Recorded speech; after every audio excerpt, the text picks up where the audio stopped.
Ako si Lito, isang batang mangagamot na puno ng ambisyon at ideya. Lumaki ako sa bayan ng San Luis, kung saan ang bawat sulok ay may kwento ng mga panggagamot at himala. Ngunit sa gitna ng lahat ng ito, isang matandang albularyo ang namamayani, si Mang Dado. Kilala siya sa kanyang hindi matatawarang husay sa panggagamot gamit ang mga halamang gamot at dasal. Ang kanyang pangalan ay kasing sikat ng hangin na humahaplos sa mga palayan ng aming bayan. Minsan, sa isang maulap na umaga, naglalakad ako sa palengke nang marinig ko ang usapan ng mga tao tungkol sa isang misteryosong sakit na kumakalat sa aming bayan. Ang mga tao'y nagkakagulo, hindi malaman kung ano ang gagawin. Agad akong pumunta sa bahay ni Mang Dado upang alamin kung ano ang kanyang gagawin sa sitwasyong ito. Sa kanyang munting kubo na amoy mga halamang gamot, naroon si Mang Dado, nakaupo at tila malalim ang iniisip. Tinabihan ko siya at nagtanong, Mang Dado, ano po ang plano ninyo para sa sakit na ito? Tumingin siya sa akin. Ang kanyang mga mata ay puno ng karanasan. Lito, ang sakit na ito ay hindi pangkaraniwan. Kailangan natin ng sama-samang dasal at ang tamang kombinasyon ng mga halamang gamot. Ngunit, sa kabila ng kanyang mga salita, may bumabagabag sa akin. Sa aking pag-aral sa medisina, natuto akong magtiwala sa agham at teknolohiya. Naniniwala ako na may mas modernong solusyon sa bawat problema. Kaya't nagmungkahi ako, Mang Dado, paano kung subukan nating gamitin ang mga bagong gamot na inirekomenda ng mga doktor sa lungsod? Nakita ko ang pagdadalawang isip sa kanyang mga mata. Lito, hindi mo ba alam na ang mga halamang gamot at dasal ang siyang nagtaguyod sa ating bayan sa loob ng maraming taon? Ang mga pagbabago ay hindi laging maganda. Hindi ko maikakaila ang kanyang karanasan, ngunit hinamon ko ang kanyang pananaw. Mang Dado, hindi po natin maitatanggi na ang mundo ay nagbabago. Kailangan nating makibagay sa pagbabago. Matapos ang aming pag-uusap, lumisan ako sa kanyang kubo na ang isip ko'y puno ng pag-aalinlangan. Ngunit hindi ko mapigilan ang sarili kong magtanong, ano nga ba ang mas makakabuti para sa aming bayan? Ang tradisyon o ang modernong agham? Kinabukasan, nagising ako sa balitang dumami ang kaso ng sakit sa aming bayan. Ang mga tao ay mas lalong nag-aalala. Sa gitna ng kaguluhan, nagdesisyon akong subukan ang aking mga natutunan sa medisina. Dinala ko ang mga gamot mula sa lungsod at sinimula ng pag-aalay ng tulong sa mga may sakit. Ngunit sa gitna ng pag-aalaga ko sa isang pasyente, biglang may dumating na mensahe. Isang bata, umiiyak, ang nagsabi sa akin na si Mang Dado ay biglang nawala ng malay. Sa pagkarinig ko nito, ang puso ko'y biglang bumilis. Ano ang nangyayari? Ito ba'y dulot ng kanyang pagod sa panggagamot? O may mas malalim pang dahilan ang kanyang kalagayan? Nagmamadali akong pumunta sa kanyang kubo. Ang aking puso'y puno ng kaba at pag-aalala. Sa pagdating ko, nakita ko ang mga tao na nagkukumpulan sa labas ng kanyang bahay at ang kanilang mga mata ay puno ng takot at pag-aalala. Ano nga ba ang nangyari kay Mang Dado? Sa aking paglapit, naramdaman ko ang kakaibang enerhiya sa lugar na iyon, isang enerhiyang hindi ko pa nararamdaman dati. Sa paglipas ng mga araw, lalo akong nagiging curious sa kakaibang gawain ni Mang Abel. Sa kabila ng kanyang kabataan, siya'y tanyag sa kanyang husay sa modernong paraan ng panggagamot. Hindi tulad ko, na buong pusong nagtitiwala sa mga sinaunang ritual at dasal, si Mang Abel ay gumagamit ng mga halamang gamot na may halong siyentipikong pag-aaral. Sabi nila, kaya niyang gamutin ang anumang sakit sa pamamagitan ng mga tabletas na gawa mula sa mga katas ng halaman. Isang araw, nagpasya akong bisitahin siya sa kanyang klinika na nakatayo sa gilid ng bundok napapalibutan ng mga makukulay na halaman at puno. Sa aking pagdating, agad akong sinalubong ng kanyang matamis na ngiti. Mang Kyle, ikinagagalak kong makilala kayo. Bati niya sa akin habang inaabot ang kanyang kamay. Nakita ko sa kanyang mga mata ang kislap ng determinasyon at magiliw na pagtanggap. Narinig ko ang tungkol sa inyong mga ritual at dasal. Marami ang humahanga sa inyo sa baryo. Salamat, Mang Abel. Tugon ko habang pinagmamasdan ang kanyang lugar. Ngunit sa aking pananaw, ang mga dasal at ritual ay hindi lamang tradisyon kundi bahagi ng ating kaluluwa. Ano ang iyong pananaw sa mga ito? Naniniwala ako na may puwang sa mundo para sa parehong tradisyon at modernisasyon. Sagot niya habang inaayos ang mga halamang nakalagay sa kanyang mesa. Ang mga sinaunang pamamaraan ay mahalaga, ngunit hindi natin dapat isantabi ang mga bagong kaalaman na natutunan natin mula sa siyensya. Nagpatuloy ang aming usapan at sa bawat palitan ng kuro-kuro, nararamdaman ko ang pag-iinit ng aming talakayan. Ngunit sa kabila ng aming pagkakaiba, mayroong isang hindi maipaliwanag na respeto na lumalaganap sa pagitan namin. Marahil ay nakita namin ang halaga ng aming mga pananaw sa isa't isa. Isang umaga, nagising ako sa ingay ng mga tao sa labas ng aking bahay. Mang Kael, Mang Kael, sigaw nila. May nangyari sa anak ni Kapitan. Hindi siya magising. Agad akong nagbihis at tumakbo patungo sa bahay ni Kapitan. Sa aking pagdating, nakita ko si Kapitan na namumutla. Hawak-hawak ang kamay ng kanyang anak na si Lila na nakahiga sa kama at tila walang malay. Sinubukan kong gamutin si Lila gamit ang aking mga dasal at ritual, ngunit parang wala itong epekto. Nagsimula na akong mag-alala. Hindi ko siyang kumapagaling at ito'y nagdulot ng kaba sa aking puso. Sa mga sandaling iyon, pumasok si Mang Abel sa kwarto. Dala ang kanyang bag ng mga halamang gamot. Mang Kael, maaari bang subukan ko? Tanong niya, puno ng pag-aalala sa kanyang mga mata. Bagamat may konting pagdududa, pumayag ako. Mangyari nawa, Mang Abel, lahat tayo ay nagnanais na gumaling si Lila. Hindi ko maipaliwanag ang aking nararamdaman habang pinapanood siya. Kumuha siya ng mga dahon mula sa kanyang bag, dinurog ito at hinaluan ng likido mula sa isang maliit na bote. Maingat niyang ipinainom kay Laila ang ginawa niyang gamot. Sa loob ng ilang minuto, unti-unting bumalik ang kulay sa mukha ni Lila at nagising siya na para bang walang nangyari. Napabuntong hininga ako ng malalim. Salamat, Mang Abel, sabi ko habang hinahaplos ang buhok ni Lila. Tila may kakayahan ang iyong mga gamot na hindi ko maipaliwanag. Ngumiti si Mang Abel, ngunit biglang naging seryoso ang kanyang mukha. Mang Kael, may nais akong ipaalam sa inyo.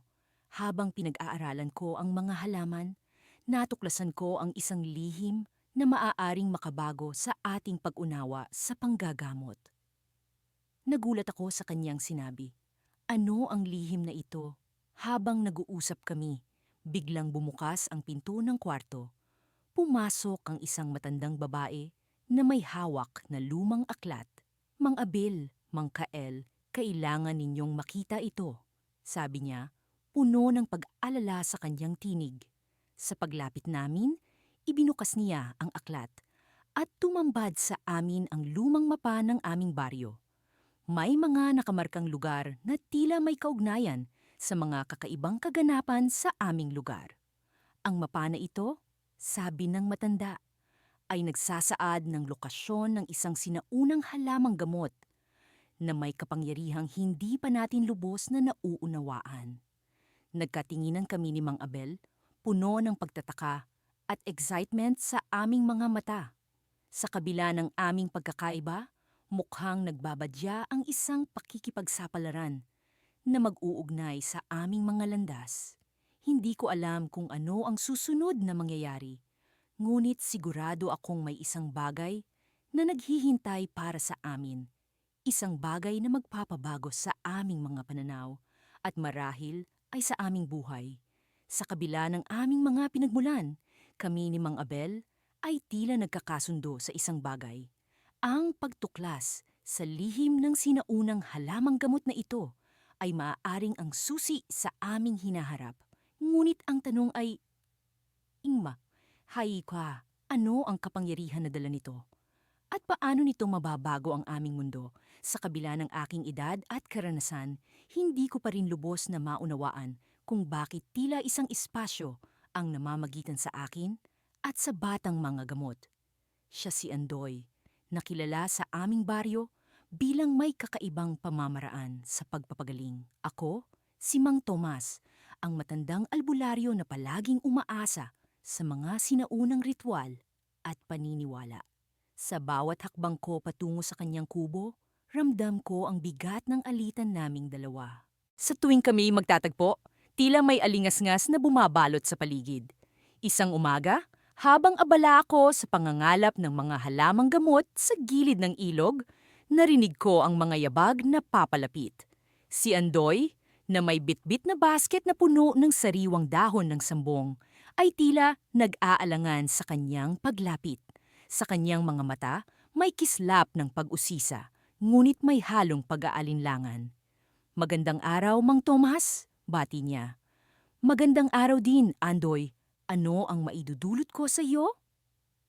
Sagot ko habang iniayos ang mga halamang nasa aking basket.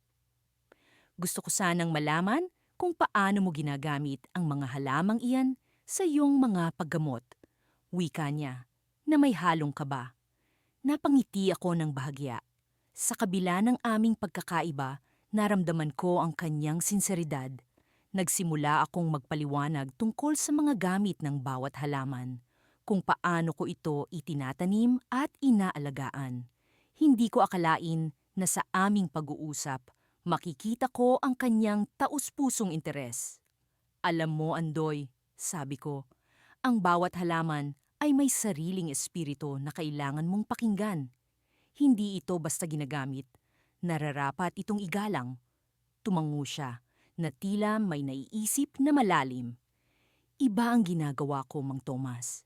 Mas pinapahalagahan ko ang agham at teknolohiya sa aking paraan ng paggamot. Ngunit hindi ko rin isinasantabi ang kapangyarihan ng kalikasan. Ang mahalaga, Andoy, ay ang hangarin mong makapagpagaling. Anuman ang iyong pamamaraan, basta ito'y may malasakit at sinseridad, tiyak na makakabuti." Sa pag-uusap naming iyon, naramdaman ko ang unti-unting paglalapit ng aming magkaibang mundo. Ngunit sa kabila ng aming pagkakaintindihan, alam kong hindi pa rin nawawala ang mga pagsubok na darating. Isang araw, isang matinding bagyo ang dumaan sa aming baryo. Maraming bahay ang nasira at ang mga tao'y nagkasakit dahil sa malamig at basang panahon. Dalawa sa mga pinakamahihirap na pamilya ang lumapit sa akin para humingi ng tulong. Ngunit sa pagkakataong iyon, ramdam ko ang limitasyon ng aking kakayahan. Ang ilan sa mga sakit na dala ng bagyo ay higit pa sa kayang pagalingin ng mga halamang gamot na aking hawak. Sa gitna ng aking pag-aalala, natanggap ko ang balita na si Andoy ay abala rin sa pagtulong sa mga biktima ng bagyo. Sa kanyang sariling pamamaraan, gamit ang mga modernong kagamitan at kaalaman sa medisina, siya'y nakapagbigay ng lunas sa mga hindi ko maabot. Isang gabi, sa gitna ng aming pagkilos sa pag-aalaga sa mga may sakit, nagtagpo kaming muli ni Andoy. Sa pagkakataong ito, hindi na kami dalawang magkatunggali, kundi dalawang manggagamot na may iisang layunin. "Andoy," sabi ko, "mukhang kailangan natin ang isa't isa sa ganitong sitwasyon." "Oo, Mang Tomas, hindi ko rin lubos na maabot ang lahat kung wala ang karunungan mo sa mga halaman," sagot niya. Sa kabila ng aming pagkakaiba, nagsanib kami ng lakas. Sa pagdating ng bagong umaga, ang aming baryo'y unti-unting bumangon mula sa pinsala. Nakita ko ang epekto ng aming pinagsamang kakayahan. Ang mga may sakit ay gumaling. Ang mga sugatan ay naghilom. Ngunit sa gitna ng aming tagumpay, isang misteryosong pangyayari ang naganap. Isang gabi, habang kami nagpapahinga mula sa aming mga gawain, narinig namin ang kakaibang tunog mula sa gubat. Isang liwanag ang biglaang nagpakita sa kalangitan, na tila nagmumula sa likuran ng mga puno. Kami ay parehong nakaramdam ng kakaibang enerhiya, isang puwersa na tila nag-uugnay sa aming dalawa. Andoy, nararamdaman mo ba ito? Tanong ko na may halong pagkamangha at takot. Oo, Mang Tomas. Para bang may nais iparating sa atin ang kalikasan.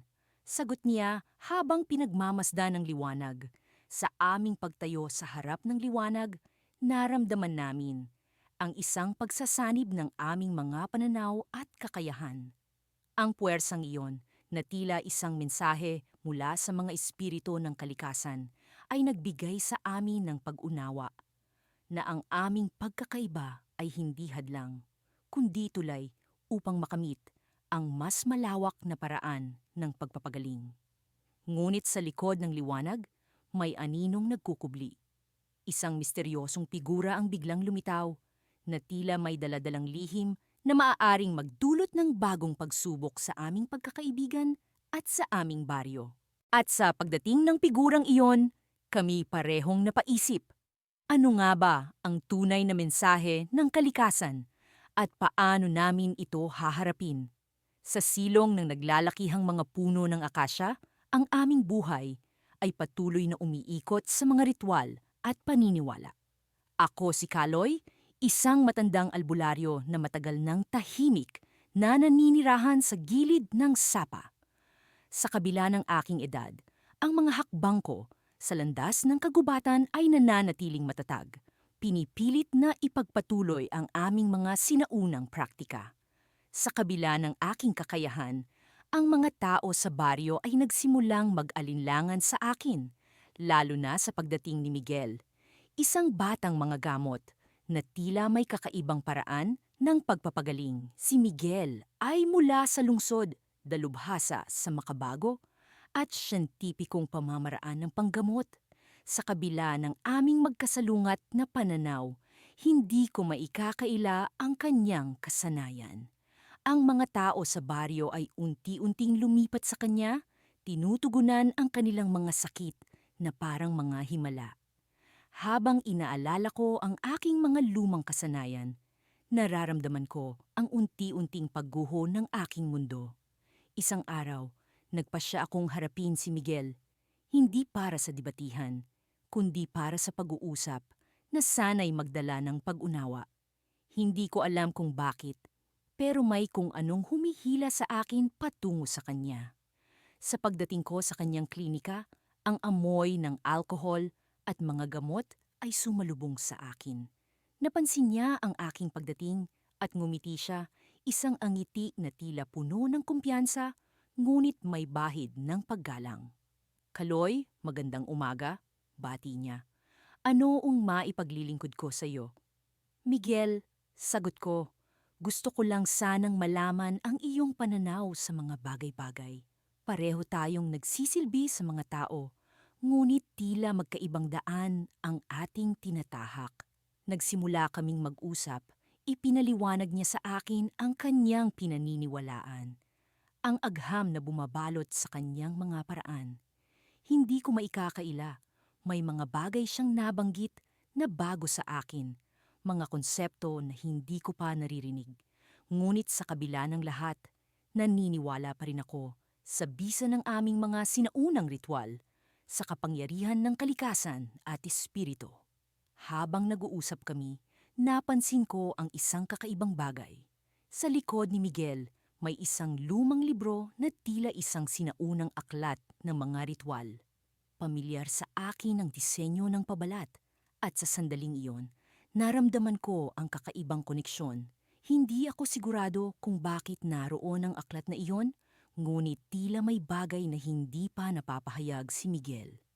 Miguel, saan mo nakuha ang aklat na iyon? Tanong ko, sabay turo sa lumang libro. Napatingin siya sa likuran niya at bahagyang nagulat sa tanong ko. Ito ba? Nakuha ko ito sa lumang bahay ng lola ko sa probinsya. Hindi ko pa masyadong nababasa, pero mukhang interesante. Tila may kumutitap na pag-asa sa puso ko. Baka may mga bagay sa aklat na iyon na makatutulong sa ating dalawa. Mungkahi ko. Baka ito ang tulay para sa ating magkaibang mundo. Hindi ko inaasahan ang magiging kasagutan ni Miguel. Ngunit sa kabila ng kanyang modernong pananaw, tila mayroong pagnanais na maunawaan ang mas malalim na aspeto ng aming sining. Bukas ang isip ko, Kaloy. Kung sa tingin mo ay may maaari tayong matutunan mula rito, bakit hindi natin subukan? Isang linggo ang lumipas. Kami ni Miguel ay nagsimulang magsaliksik sa aklat. Natuklasan namin na hindi lamang ito isang karaniwang libro ng mga ritual, kundi isang talaan ng mga sinaunang karanasan at karunungan ng mga albularyo. Habang patuloy kaming nag-aaral, unti-unti kong nararamdaman ang pagbalik ng aking tiwala sa sarili, kasabay ng pag-asa na maaaring magtulungan ang aming dalawang magkaibang paraan. Ngunit sa kalagitnaan ng aming pag-aaral, isang gabi, nakaramdam ako ng kakaiba. Ang paligid ay biglang bumalot sa malamig na hangin at ang mga yapos ng kadiliman ay nagdulot ng kilabot sa aking balat. Sa pag-ikot ko sa paligid, napansin ko ang isang anino sa labas ng bintana ng klinika ni Miguel. Isang pamilyar na anyo, ngunit hindi ko alam kung sino ito. Ang anino ay tumitig sa akin at sa sandaling iyon, naramdaman kong may nagbabadyang panganib na hindi ko pa nakikita. Miguel, sigaw ko, sabay turo sa bintana. May kakaibang nilalang sa labas.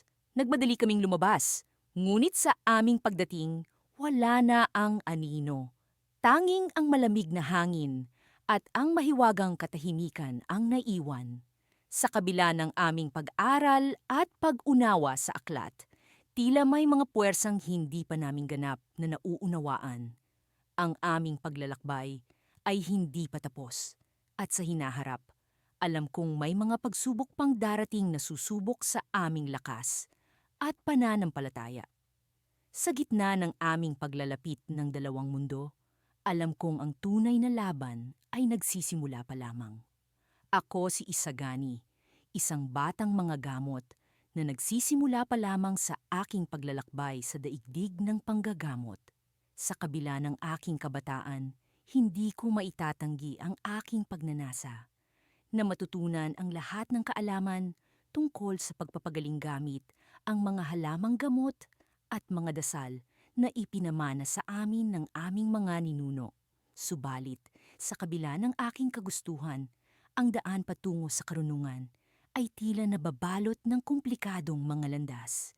Sa aming nayon, dalawa ang tanyag na albularyo, si Lolo Tadeo at si Mang Ambo.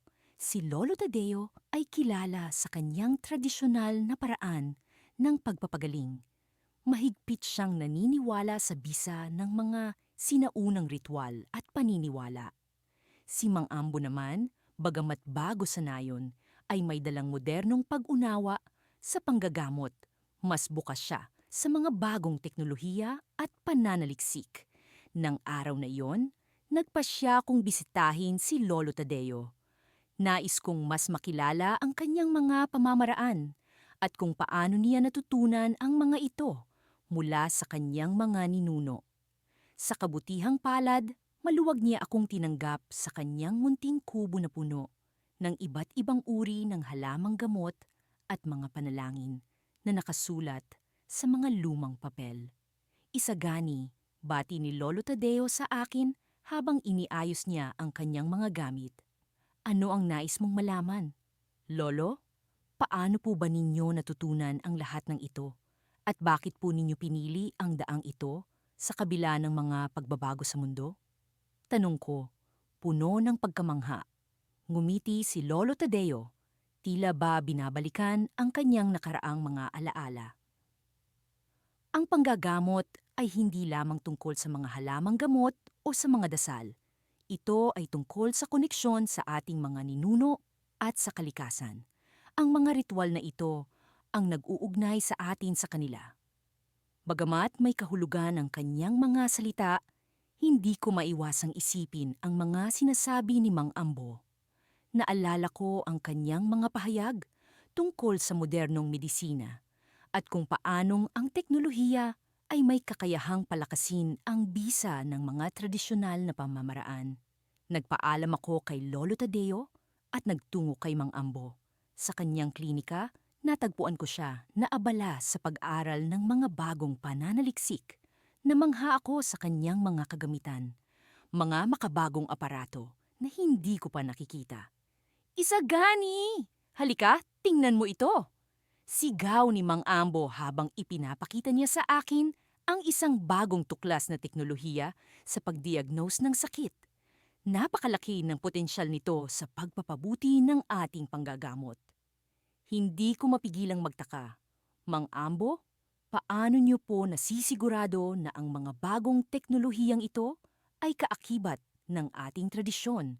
Tumawa si Mang Ambo, puno ng kumpiyansa. Isagani, ang agham ay hindi kalaban ng tradisyon. Ito ay kaibigan na nagbibigay linaw sa mga bagay na matagal nang bahagi ng ating kultura. Ang kailangan lang natin ay balansehin ang dalawa. Iniwan ko ang klinika ni Mang Ambo na naguguluhan, ngunit puno ng pag-asa. Ang dalawang albularyo ay tila magkasalungat sa kanilang pananaw, ngunit pareho silang may layunin na magpagaling. Hindi ko alam kung alin ang pipiliin ko, ang tradisyon ni Lolo Tadeo o ang modernong pamamaraan ni Mang Ambo. Nang gabing iyon, naglakad-lakad ako sa tabi ng ilog upang mag-isip. Ang liwanag ng buwan ay tila nagbibigay ng gabay sa aking pagmuni-muni. Habang nakaupo ako sa isang bato, isang kakaibang tunog ang umagaw sa aking pansin. Isang tila bulong mula sa hangin, nagsasabi ng mga salitang hindi ko maunawaan. Bigla akong nakaramdam ng kakaibang enerhiya, isang puwersa na tila nagmumula sa gitna ng ilog. Nagdadalawang isip man, lumapit ako sa tubig. At doon, isang hindi inaasahang pangyayari ang naganap. Isang matandang babae na tila mula sa ibang panahon ang lumitaw mula sa ilog, nakasuot ng lumang kasuotan at may hawak na maliliit na bato na kumikislap sa liwanag ng buwan. Isagani, ang sabi niya, puno ng awtoridad sa kanyang tinig. Ang landas ng panggagamot ay hindi isang tuwid na daan. Ang tunay na lakas ay nasa kakayahan mong pagsamahin ang dalawa. Bago pa man ako makapagsalita, nawala siya sa aking paningin. Iniwan akong may bagong pag-asa, ngunit puno ng tanong. Sino siya? At paano ko ba isasakatuparan ang kanyang ipinahayag? Sa gitna ng aking pag-iisip, narinig ko ang mga yapak sa likuran ko.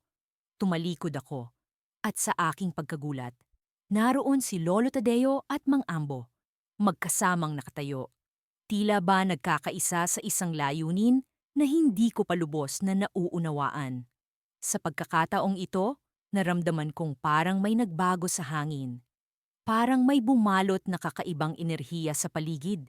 Isang uri ng tensyon na matagal nang nakatago, ngunit ngayoy unti-unting lumilitaw. Nang bumungad sa akin si Apulando, ang matandang albularyo sa aming nayon, agad kong napansin ang kanyang malalim na titig. Tila ba puno ng mga lihim na hindi ko pabatid. Ako'y nagpapahiwatig ng malalim na pag-aalala, Juanito. Bungad niya habang kami naglalakad sa gilid ng ilog. Maraming taon nang ginugulo ng mga espiritu ang nayon natin.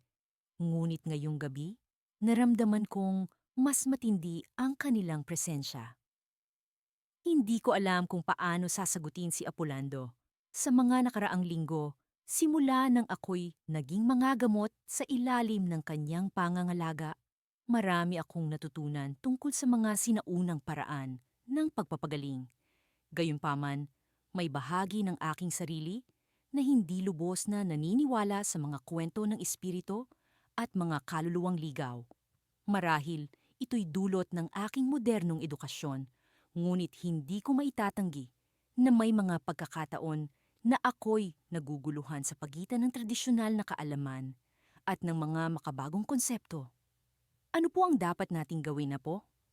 Tanong ko, pilit na tinatanggal ang alinlangan sa aking isipan. Kailangang magdaos tayo ng ritual na matagal nang hindi nagagawa, sagot niya. Ngunit may panganib na kaakibat ito. Kailangan ng matinding lakas ng loob at tiwala sa mga sinaunang kaalaman. Sa kabila ng kanyang babala, may bahagi ng aking puso na nagnanais sumubok. Ito marahil ang pagkakataon upang mapatunayan ko sa sarili na ang mga itinuturo ni Apolando ay hindi lamang mga kwento, kundi tunay na kaalaman na may kapangyarihang magpagaling. Sa gabing iyon, nagpasya akong sumama sa kanya sa pagdaos ng ritual. Habang kami naglalakad papunta sa isang lihim na lugar sa gubat, nagsimulang bumuhos ang ulan, tila ba sumasalamin sa aking nadaramang tensyon. Sa ilalim ng mga naglalakihang puno, sinimulan ni Apolando ang pag-awit ng mga sinaunang dasal. Sa bawat pagbigkas niya, naramdaman ko ang pagtibok ng lupa, isang matinding enerhiya na tila ba nag-uugnay sa amin sa kalikasan. Hanggang sa isang hindi inaasahang pangyayari ang naganap. Sa gitna ng ritual, naramdaman kong parang may humawak sa aking balikat, isang malamig at hindi nakikitang kamay. Nagulat ako at napatingin kay Apolando, ngunit siya'y nakapikit, patuloy sa pag-awit ng mga dasal. Nagsimula akong makaramdam ng kaba, ngunit pinilit kong magpakatatag. Juanito, huwag kang maguguluhan. Biglang sabi ni Apolando, na tila ba nababasa ang aking isipan. May mga espiritu na nais makipag-ugnayan sa iyo. Pakinggan mo sila, ngunit mag-ingat ka rin. Sa kanyang mga salita, naramdaman kong parang may bumalikwas na damdamin sa aking loob. Sa kabila ng aking pag-alinlangan, unti-unti kong naramdaman ang mensahe ng mga espiritu. Isang babala na may paparating na panganib sa nayon. Ngunit sa likod ng babalang iyon, may naramdaman akong isa pang presensya. Isang anino na tila ba nagtatago sa dilim. Sa pagbalik namin sa nayon, tahimik kaming naglakad ni Apolando, parehong nag-iisip sa mga nangyari. Ngunit bago kami makapasok sa kanyang kubo, biglang may lumapit sa amin. Isang batang lalaking may hawak na sulat. Nanginginig sa takot. Apolando, may mensahe po mula sa kabilang nayon, aniya. Binuksan ni Apolando ang sulat at kitang-kita ko ang kanyang pag-aalala habang binabasa ito. Juanito, kailangan mong malaman ito, sabi niya habang inabot sa akin ang papel. Sa oras na iyon, ang puso ko'y bumilis ang pagtibok, lalo na't nakita ko ang mga nakasulat. Ang mensahe nagmula sa isang albularyo mula sa kabilang nayon. Isang tao na matagal nang may alitan kay Apolando. Ngunit higit sa lahat, ang sulat ay naglalaman ng isang babala. Isang masamang plano na naglalayong sirain ang kapayapaan ng aming nayon. At doon ko napagtanto ang twist. Ang albularyo mula sa kabilang nayon ay ang aking sariling ama na matagal ko nang hindi nakikita. Ang kanyang lihim na plano ay isang pagsubok sa aming nayon at ako'y naiipit sa gitna ng dalawang magkasalungat na pananaw sa pagitan ng aking guro at aking ama. Hindi ko alam kung paano ko haharapin ang sitwasyong ito. Ngunit alam kong kailangan kong pumili ng panig, isang desisyon na hindi lamang makakaapekto sa akin, kundi maging sa buong nayon. Sa pagtatapos ng gabing iyon, isa lang ang tiyak. Ang labanang ito'y magsisimula na. At ako ang magiging susi sa kapayapaan o kaguluhan. Ako si Lolo Ramil, ang matandang albularyo na kilala sa buong baryo dahil sa aking karanasan at husay sa panggagamot gamit ang likas na yaman ng kalikasan at mga sinaunang ritual. Sa kabilang banda, naroon si Emil, isang batang mga gamot. na ang pananaw sa panggagamot ay tila sumasalungat sa akin. Siya ay umaasa sa modernong teknolohiya at mga bagong pamamaraan na sa tingin ko ay nagbabanta sa tradisyonal na pananampalatayang nakagisnan ko. Sa aming baryo, ang aming mga pamamaraan ay madalas na nagkakasalungatan, ngunit kamakailan lamang ay isang kakaibang karamdaman ang kumalat. Walang makapagsabi kung saan ito nagmula at sa unang pagkakataon, ako at si Emil ay nagkasundo na magsani-puwersa upang labanan ang misteryosong sakit na ito. Sa aming paglalakbay, patungo sa gitna ng kagubatan kung saan sinasabing naroon ang mahiwagang halamang gamot na maaaring makapagligtas sa mga may sakit. Kami ay nagpatuloy sa pag-uusap. Lolo Ramil, bakit kayo naniniwala na ang mga sinaunang ritual ay mas epektibo kaysa sa mga modernong pamamaraan? Tanong ni Emil habang tinatahak namin ang makitid na daan. Emil, hindi ko sinasabi na walang halaga ang modernong medisina. Ngunit ang mga ritual at paniniwala ay bahagi ng ating kultura at kasaysayan. Ang mga ito ang nagbibigay sa atin ng koneksyon sa ating mga ninuno at sa kalikasan. Sagot ko habang pinagmamasdan ng mga punong tila nakatingin sa amin. Habang naglalakad, biglang bumuhos ang ulan. Ang daan ay naging madulas at kami ay nagpasya na magpahinga sa ilalim ng isang malaking puno. Sa gitna ng katahimikan, naramdaman ko ang panginginig ng lupa, pati na rin ang kakaibang enerhiyang tila bumabalot sa amin. Nararamdaman mo ba ito, Emil? Tanong ko habang nagtataka sa kakaibang pakiramdam. Oo, Lolo. Parang may kakaibang presensya. Hindi ko maipaliwanag, ngunit tila may gustong iparating sa atin. Tugon ni Emil habang ang kanyang mga mata ay nakatuon sa malayo. Nang humupa ang ulan, kami ay nagpatuloy sa paglalakbay. Hindi nagtagal, narating namin ang isang maliit na malapad na lugar na puno ng mga bulaklak na kumikinang sa liwanag ng buwan. Sa gitna nito ay naroon ang halamang gamot na matagal na naming hinahanap. Habang kami ay lumalapit, naramdaman ko ang kakaibang init sa aking dibdib. Ito na ang hinihintay natin, Emil. Ang halamang ito ay may kapangyarihang higit pa sa ating inaakala. Sabi ko, puno ng pag-asa. Ngunit nang kami ay papalapit na sa halaman, biglang nagbago ang lahat. Ang paligid ay tila umikot at ang mga bulaklak ay nagmistulang mga mata na nakatingin sa amin. Lolo Ramil, may nararamdaman akong kakaiba. Tila may babala, sabi ni Emil habang humahakbang kami patungo sa halaman. Tama nga siya, dahil biglang lumitaw ang isang nilalang mula sa likod ng mga puno. Siya ay isang matandang babae na may suot na balabal at may hawak na baston. Kayo ay hindi karapat-dapat sa halaman na ito. Ito ay para lamang sa mga may purong intensyon, sabi ng matanda, na ang boses ay tila nagmumula sa lahat ng direksyon. Huwag kang mag-alala, kami ay may mabuting intensyon. Nais lamang naming gamutin ang mga may sakit sa aming baryo. Tugon ko, puno ng determinasyon. Ngunit ang matanda ay ngumiti, isang ngiti na puno ng misteryo. Ang halaman na ito ay may kapangyarihang magpagaling, ngunit may kapalit. Ang kapangyarihan nito ay nagmula sa pinagmulan ng sakit. Kayo ba ay handang harapin ang katotohanan? Tanong ng matanda. Ako at si Emil ay nagkatinginan, puno ng pag-alinlangan.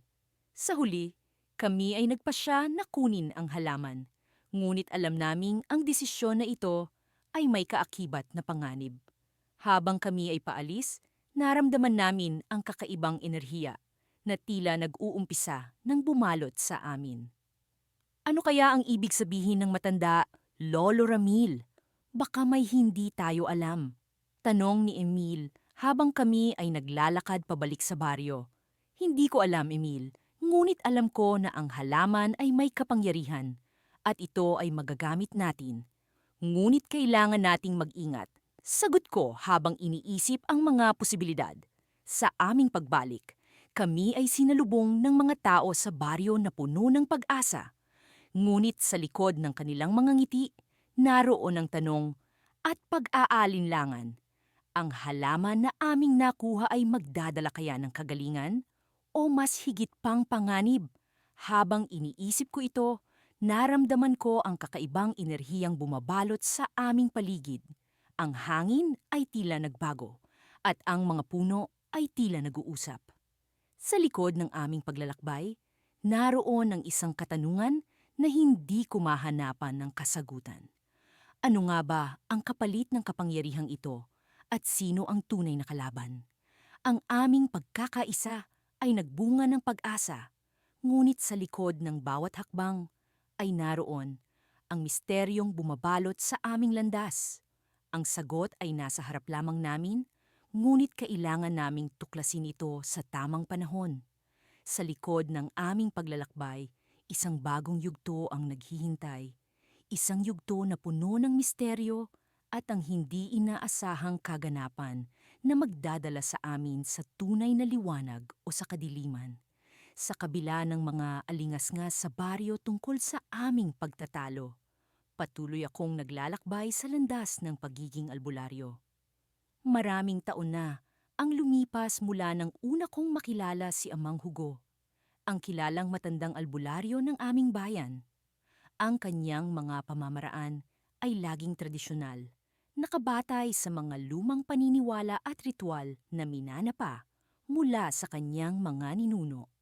Ako si Elias, isang batang mangagamot na naniniwalang ang modernong agham at tradisyonal na panggagamot ay maaring magsanib upang higit na makatulong sa mga nangangailangan.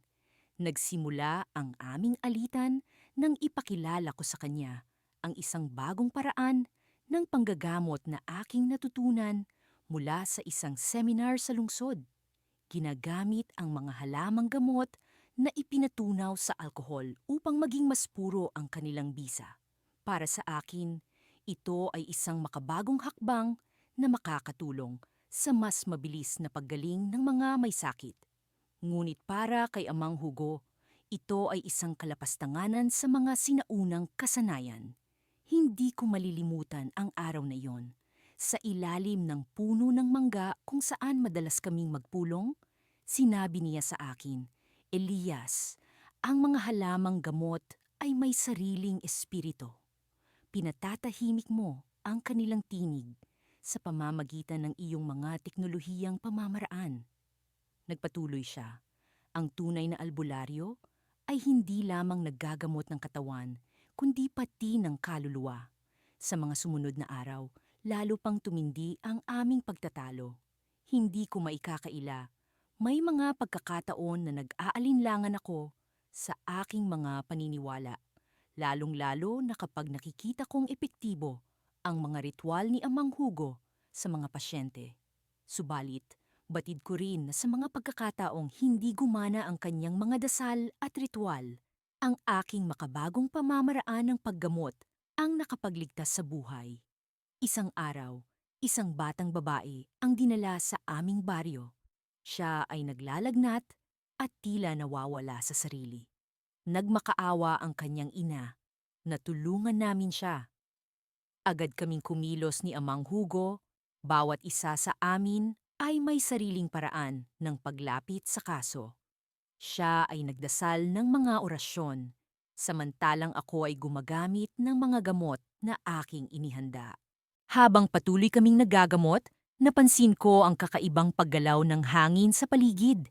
Parang may presensya ng kung ano. Sinubukan kong ipagsawalang bahala ito. Ngunit nagulat ako nang makita ko ang mga mata ng batang babae na tila nag-ibang anyo. Bigla siyang sumigaw at ang kanyang katawan ay nagsimulang manginig. Nagulat si Amang Hugo at sinabing, "Ito ay hindi karaniwang sakit, Elias. May masamang espiritu sa kanyang loob. Hindi ko alam kung ano ang gagawin. Wala sa aking mga natutunan sa lungsod ang makakatulong sa sitwasyong ito." Tumayo si Amang Hugo, inabot ang kanyang tungkod at nagsimulang magdasal ng mas malakas. Ang kanyang tinig ay umalingaw sa buong paligid. Tila nagbabago ang hangin, bumibigat. Ngunit may kakaibang liwanag na bumabalot sa kanya. Biglang bumalik sa dati ang batang babae, ngunit ramdam ko ang pagod sa katawan ni Amang Hugo.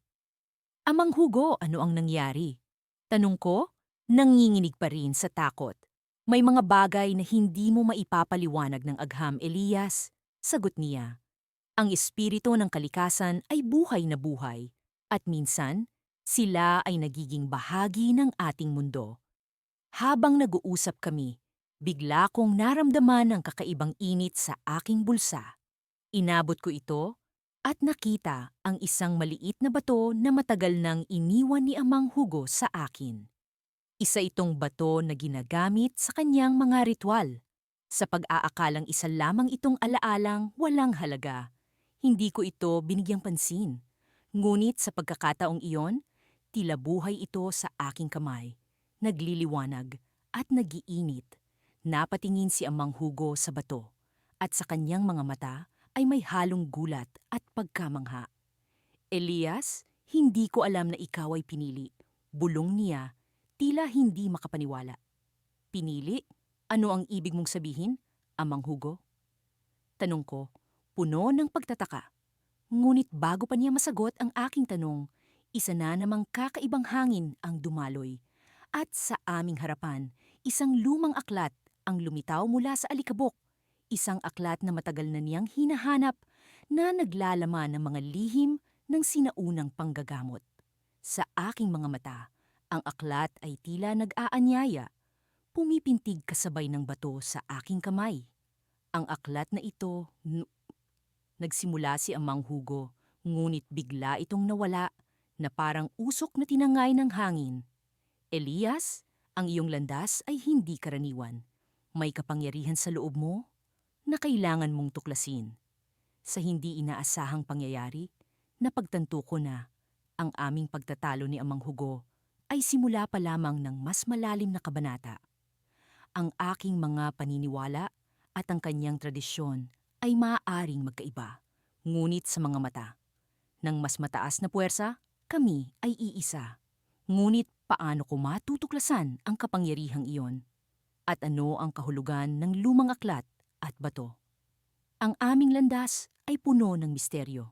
At sa pagkakataong iyon, alam kong nasa gitna kami ng isang mas malalim na kwento na hindi pa lubusang nabubunyag. Ako si Lando, ang batang mga gamot na taglay ang matinding pagnanasa. Napagalingin ang mga sugat ng katawan at kaluluwa. Sa aking murang edad, natutunan ko ang mga sinaunang pamamaraan ng panggagamot mula sa aking lola, na si Ainang Sabel, na siyang nag-aruga sa akin mula nang mawala ang aking mga magulang. Subalit, sa aking paglalakbay, nakatagpo ko ang matandang albularyo na si Mang Ramon, na kilala sa aming bayan bilang isang mahigpit na tagapagtanggol ng tradisyonal na panggagamot. Habang lumalalim ang gabi, naglakad ako patungo sa kubo ni Mang Ramon upang muling makipagkasama at pag-usapan ang aming magkasalungat na pananaw. Sa pagdaan ng mga araw, ang tensyon sa pagitan namin ay tila isang makapal na ulap na bumabalot sa bawat pag-uusap. Ngunit hindi ko maikakaila ang pagnanais kong malaman ang kanyang mga sikreto sa panggagamot. Naniniwala ako na may higit pa siyang alam na hindi niya pa naibabahagi sa akin. Pagdating ko sa kanyang kubo, sinalubong ako ng malamlam na liwanag ng lampara. Nakita ko si Mang Ramon na nakaupo sa kanyang lumang upuan, nagbubuklat ng isang makapal na aklat na puno ng alikabok. Ang kanyang mga mata ay tila nakatuon sa mga pahina, ngunit alam kong nararamdaman niya ang aking presensya. Lando, alam kong narito ka. Halika at umupo ka. Paanyaya ni Mang Ramon habang hindi iniaangat ang kanyang paningin mula sa aklat. Umupo ako sa isang lumang bangko sa tabi niya. Nag-aalangan, ngunit puno ng pag-asa. Mang Ramon, Nais ko sanang malaman ang higit pa sa iyong mga natutunan. Alam kong may mga bagay kang hindi pa naibabahagi sa akin. Nagtaas siya ng tingin at tumingin sa akin ng diretsyo. Lando, ang mga sinaunang kaalaman ay hindi basta-basta na ibabahagi. Ang bawat aral ay may kaakibat na responsibilidad at panganib. Ang kanyang mga salita ay tila bumibigat sa hangin. Alam ko na ang mga sinaunang kasanayan ay hindi lamang tungkol sa pisikal na kagalingan, kundi pati na rin sa espiritual na aspeto na madalas ay hindi ko pa lubusang nauunawaan. Lumipas ang ilang sandali ng katahimikan at naramdaman ko ang pag-aalinlangan sa aking dibdib. Subalit, may isang bagay akong nararamdaman, isang kakaibang enerhiya na tila humahatak sa akin, patungo sa isang lihim na hindi ko pa natutuklasan. Mang Ramon, may nararamdaman akong kakaiba sa kubo mo. Parang may bumubulong sa akin. Sabi ko habang tinitingnan ang bawat sulok ng silid. Napabuntong hininga si Mang Ramon at isinara ang aklat. Lando, may isang lihim na matagal ko nang itinatago. Isang bagay na hindi ko na ipakita kahit kanino. Ang kubo kong ito ay may nakatagong lugar. Isang silid na puno ng mga sinaunang kagamitan at aklat na naglalaman ng kapangyarihan na hindi basta-basta ginagamit. Nagulat ako sa kanyang revelasyon. Ang kubo ni Mang Ramon ay tila isang simpleng tahanan, ngunit sa kanyang mga salita ay nagkaroon ito ng bagong anyo sa aking isipan, isang lugar na puno ng misteryo at kapangyarihan. Ngunit Lando, patuloy ni Mang Ramon, ang silid na iyon ay hindi para sa lahat. Ang pagpasok doon ay nangangahulugan ng pagtanggap sa responsibilidad na maaaring magdala ng mabigat na pasanin. Tinimbang ko ang kanyang mga salita, ang aking pagnanasa, na malaman ang kanyang mga lihim ay nakikipagtunggali sa takot na dulot ng kanyang babala. Ngunit sa kabila ng panganib, alam kong kailangan kong malaman ang nilalaman ng silid na iyon.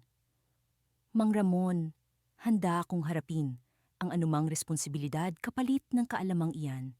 Nais kong matutunan ang lahat ng maaari kong matutunan para sa ikabubuti ng ating bayan. Ang aking taimtim na pangako. Tumayo si Mang Ramon at itinaas ang kanyang kamay. Tila nag-iimbita sa akin na sumunod sa kanya.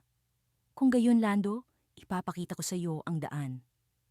Sinundan ko siya patungo sa isang bahagi ng kubo na hindi ko pa napupuntahan. Sa likod ng isang lumang tapadera, nagbukas siya ng isang maliit na pintuan. Ang malamlam na liwanag ng lampara ay nagbigay daan upang makita ko ang hagdanan pababa sa isang madilim na silid. Habang bumababa kami, nararamdaman ko ang pag-init ng aking katawan. Tila ba ang bawat hakbang ay nagdadala sa akin sa isang bagong mundo.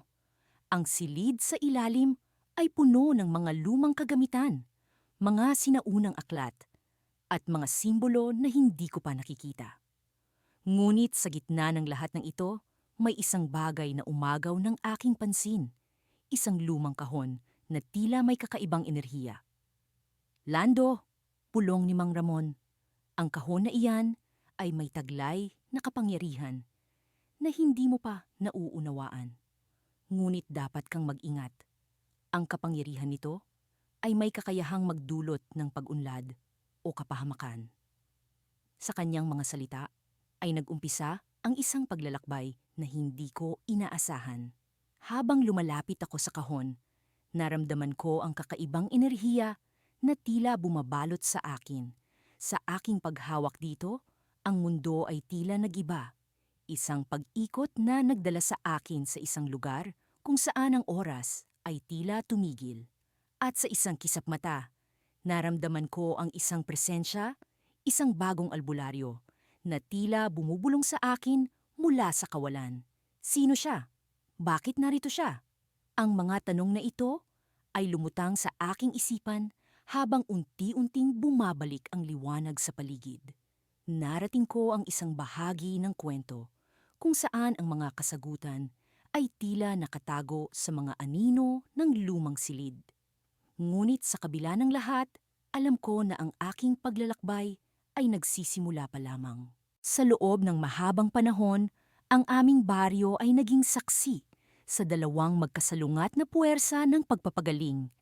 Ako si Lira, ang batang mga gamot na matagal nang nag-aaral sa ilalim ng gabay ng matandang albularyo si Mang Berto. Ngunit sa kabila ng aming pagkakaiba, hindi ko inakalang darating ang araw na magtutuos kami sa harap ng mga tao. Isang umaga, habang ang araw ay unti-unting sumisilip sa mga ulap, naramdaman ko ang pagyanig sa hangin. Isang kakaibang presensya ang bumalot sa paligid. Tila ba may banta na nagmamasid sa amin. Nagpunta ako sa kubo ni Mang Berto, dala ang aking alalahanin. Mang Berto, tawag ko ng marahan habang pumapasok sa kanyang tahanan. Nakaupo siya sa kanyang lumang bangko, nakatingin sa mga halamang gamot na nakalagay sa mesa. Lira, alam mo ba kung ano ang nangyayari?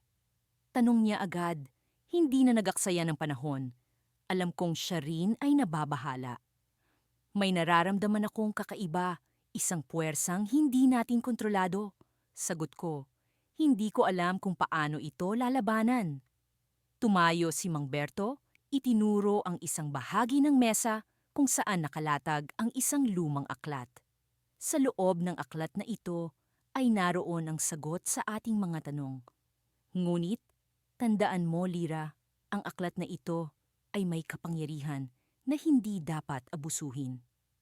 Nang buksan ko ang aklat, tila ba may bumubulong sa akin, mga salitang hindi ko maipaliwanag. Ngunit sa kabila ng aking pag-alinlangan, nagpatuloy ako sa pagbabasa. Mang Berto, ang mga salitang ito, sabi ko nang hindi ko na mapigilan. Tila ba nag-aanyaya na gamitin ang kapangyarihan nito? At iyon ang panganib, Lira, sagot niya. Maraming beses na akong tinukso ng aklat na iyan, ngunit hindi ko kailanman ginamit ang kapangyarihan nito. Sapagkat sa bawat kapangyarihan ay may katumbas na responsibilidad. Ang aming usapan ay naputol nang biglang may dumating na bisita. Si Aling Rosa, ang aming kapitbahay, ay pumasok ng tarantang-taranta. Mang Berto, Lira, kailangan ko ang tulong ninyo. Sigaw niya. Ang anak ko, si Juan, nagkasakit ng biglaan. Hindi siya magising. Kami ni Mang Berto ay nagmadaling pumunta sa bahay ni Aling Rosa. Sa pagdating namin, nakita ko si Juan na nakahiga sa banig, walang malay, habang ang kanyang ina ay umiiyak sa tabi niya. Anong nangyari? Tanong ko. Hindi ko alam, Lira, sagot ni Aling Rosa. Bigla na lang siyang nanghina at hindi magising. Si Mang Berto ay lumapit kay Juan, nagdasal, at sinimulang gamitin ang kanyang mga halamang gamot. Ako naman ay naghanap ng ibang paraan upang makatulong. Sa isang sulok ng silid, nakakita ako ng isang piraso ng papel mula sa aklat na binasa ko kanina. Ang mga salitang nakasulat dito ay tila lumulutang sa aking isipan. Habang si Mang Berto ay abala sa kanyang ritual, naramdaman ko ang pag-aapoy ng aking puso. Hindi ko mapigilan, pulong ko sa sarili. Kinuha ko ang papel, nagdasal, at sinubukan ang mga salitang nakasulat. Sa isang iglap, naramdaman ko ang kakaibang kapangyarihan na bumalot sa akin. Si Juan ay biglang nagising. Tila ba bumalik ang kanyang lakas. Nagulat si Mang Berto sa nangyari at ang kanyang mga mata ay puno ng pag-aalala. Lira, ano ang ginawa mo? Tanong niya, hindi makapaniwala sa kanyang nakita. Sinubukan ko lang makatulong, Mang Berto. Sagot ko, puno ng pagkalito sa aking nararamdaman. Ngunit bago pa man kami makapagsalita, isang malakas na hangin ang dumaan sa loob ng bahay. Isang kakaibang anino ang nagpakita sa aming harapan. Isang nilalang na hindi namin inaasahan. Sa wakas, ang kapangyarihan ng aklat ay ginamit na, sabi ng anino, ang tinig nito ay tila galing sa kailaliman ng lupa. Natigilan kami ni Mang Berto at sa aming mga mata ay naroon ang takot at pag-aalinlangan. Ang anino ay nagsimulang gumalaw, papalapit sa amin, habang ang paligid ay unti-unting nagdidilim. Lira, ito ang panganib na aking binabalaan, sabi ni Mang Berto habang ang kanyang kamay ay mahigpit na nakahawak sa akin. Sa puntong iyon, naramdaman ko ang bigat ng aking ginawa. Ang kapangyarihan na ginamit ko ay nagising ang isang puwersang hindi namin kontrolado. Sa likod ng kagalingan ni Juan ay naroon ang isang mas malalim na panganib na hindi namin alam kung paano haharapin. At sa gitna ng madilim na silid, ang aming mga puso ay puno ng takot, habang ang anino ay patuloy na naglalakad papalapit sa amin. Sa isipan ko, hindi ko maiwasang itanong kung ito na ba ang wakas ng aming pagtutunggali o simula ng mas malaking laban na darating. Sa mga nagdaang araw, hindi ko mawaglit sa isip ang mga kaganapan sa aming baryo. Ako'y si Lolo Ambo, isang matandang albularyo na nakatira sa gilid ng kagubatan. Ang aking mga pamamaraan ay hinubog ng mga sinaunang kaalaman at mga lihim na natutunan ko mula pa sa aking mga ninuno. Sa kabila nito, nararamdaman ko ang isang hindi maipaliwanag na pangamba sa aking dibdib. Ang batang mga gamot na si Kiko, na palaging puno ng bagong ideya at moderno ang pananaw, ay tila ba isang anino na laging sumusunod sa akin. Siya ay may kakaibang karisma na hindi ko maikakaila. Ngunit ang kanyang mga pamamaraan ay madalas na sumasalungat sa aking mga paniniwala. Sa kabila nito, hindi ko maitanggi na mayroong mga pagkakataon na humahanga ako sa kanyang determinasyon at malasakit sa aming mga kababaryo. Isang umaga, habang ako'y naglalakad sa Pilapil, narinig ko ang tawag ni Kiko. "Lolo Ambo, mayroon po akong nais ipakita sa inyo." Sigaw niya. Mula sa di kalayuan, nakita ko siyang kumakaway habang hawak ang isang maliit na kahon. Ako ay nagatubiling lumapit, ngunit ang aking kuryosidad ay nanaig. Ito po ay isang bagong halamang gamot na natuklasan ko mula sa mga kwento ng aking ina. Paliwanag ni Kiko habang binubuksan ang kahon. Sa loob nito, may isang maliit na sanga ng halaman na may mga dahong tila may kumikinang na pulbos. Ayon sa kanya, ito ay may kapangyarihang magpagaling ng kahit anong sakit kapag inihalo sa tsaa. Habang tinititigan ko ang halaman, naramdaman ko ang kakaibang enerhiyang nagmumula dito. Ang aking mga matang sanay sa mga lihim ng kalikasan ay agad na nakaramdam ng panganib. "Kiko, ang halaman na ito ay hindi basta-basta," sabi ko na may halong pag-aalala. Napakabihira ng ganitong uri at maaari itong magdala ng masamang epekto kung mali ang pagkakagamit. Ngunit sa halip na mag-alinlangan, si Kiko ay ngumiti lamang. "Lolo Ambo, hindi natin malalaman hanggat hindi natin sinusubukan." Ang aking ina ay nakapagsalita ng mga magagandang bagay ukol dito at nais kong subukan itong gamitin sa ating mga pasyente. Ako'y nagdadalawang isip. Sa loob ng maraming taon, nasaksihan ko ang mga panganib ng pag-eksperimento sa mga hindi kilalang halaman. Ngunit sa kabila ng aking pag-aalinlangan, may bahagi sa akin na nais ding malaman kung totoo nga ang sinasabi ni Kiko. "Kiko, kailangan nating maging maingat," sabi ko habang tinitignan ko siya ng seryoso. "Kung may mangyaring masama, hindi lang tayo ang maaapektuhan kundi pati ang ating buong baryo." Ngunit si Kiko ay nanatiling matatag. "Lolo Ambo, ako po ay may pananagutan sa aking mga aksyon. Kung may mangyayaring masama, ako po ang haharap sa mga iyon. Ngunit naniniwala akong may magandang maidudulot ito." Napabuntong hininga ako. Sa kabila ng aming pagkakaiba, naramdaman ko ang kanyang sinseridad at malasakit. "Sige, subukan natin.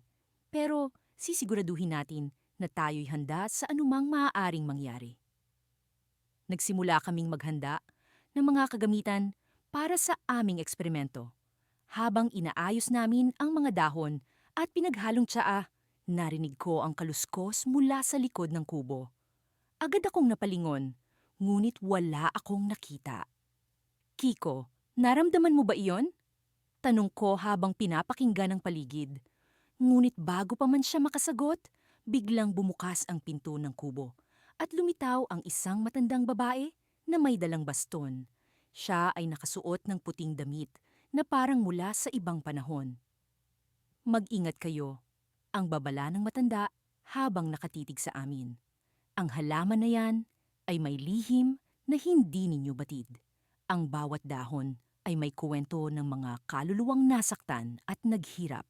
Napatigil kami ni Kiko sa aming ginagawa.